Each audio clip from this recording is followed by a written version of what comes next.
Really quick video, man. Something that was on my mind. I just was watching College Game Day, and I wanted to say something. Coach Saban deserves global thanks from several fan bases outside of Alabama. Coach Saban deserves global thanks, man, from a lot of you. I'm not talking about Alabama fans. I'm talking about all you other fans. Who do I mean by other fans, Coach Sean? Coach Saban deserves global thanks. They should have a statue of this man in Mozambique, paid for by Texas fans. They should have a statue of this man in Bangladesh, paid for by Georgia fans. Statues all over the world paid for by Florida fans, paid for by Oregon fans, paid for by several of you fan bases, man. This guy, Miami fans, Ole Miss fans, thought you had a good year. Shane Beamer and them, all those times they came to Alabama to learn. Man, listen, bro. It's a lot of you whose career weren't going anywhere. Either you were a coach who had been a coach somewhere else and failed for a multitude of reasons. Either you were an assistant who nobody was searching for, or a bunch of small schools were searching for, or you just was an assistant waiting on the right job to come, right?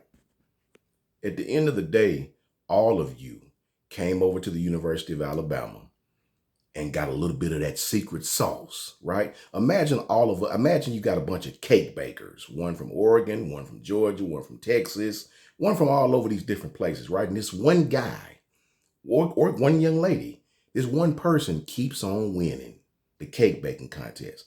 All the other people gonna be like, man, why his cake so damn good? What is he putting in his cake, right?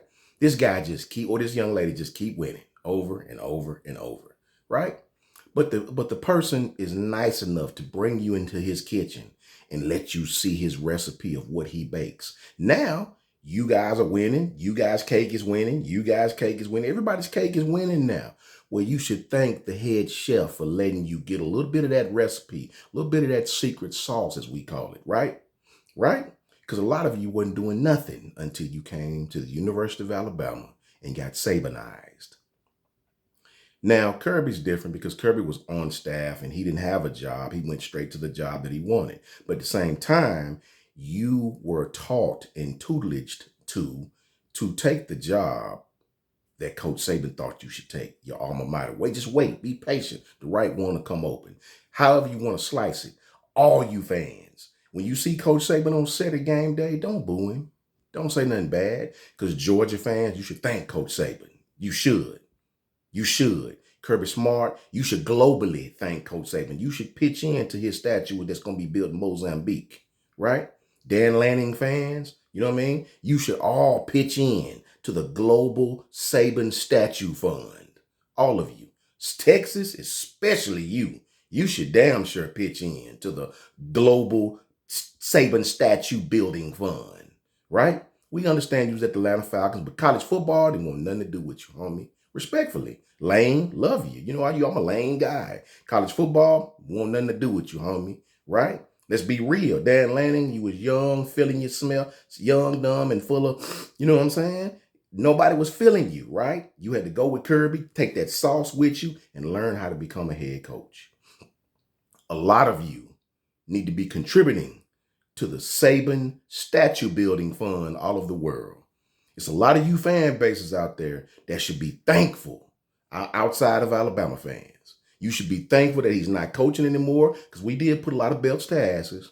You know, it's a lot of red strips going across a lot of asses out there, right? All because of Coach Saban, right? Coach Saban has enough rings to fill up his whole hand plus one of natties. We all get that. A lot of belts to asses out there. We get that. We're not talking about that. A lot of you fan bases, a lot of you college football playoff fan bases, you should be thankful when you see Coach Saban and call him the global GOAT, not just the GOAT. I understand we got all these other great coaches from the past, the Woody Hayeses and the Michigan guy, and right here at Alabama. I understand. But we're not talking about coaches, I don't know. I'm talking about coaches in my lifetime, right? With all due respect to those coaches who done things back in those days, I'm strictly talking about coaches of my lifetime.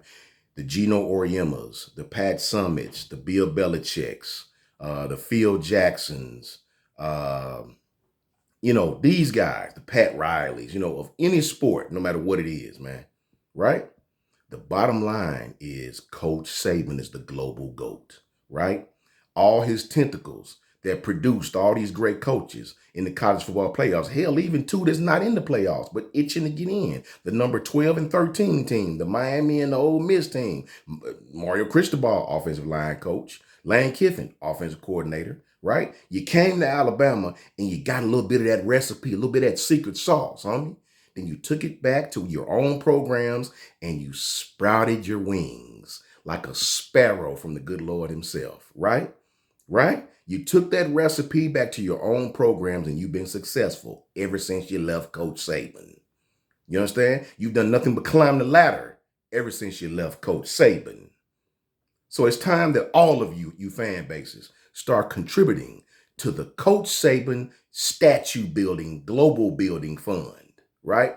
Mozambique, we need a statue ASAP by tomorrow, right? Bangladesh, we need a statue by tomorrow, right? You get it? Mesopotamia, we need a statue of the GOAT himself by tomorrow, paid for by all you other fan bases. So have some respect for the GOAT, man, because your program wouldn't be where it's at without us. Roll damn Tide. The truth is in the details, man. The truth is in the details, and there's no denying that. Have a nice day.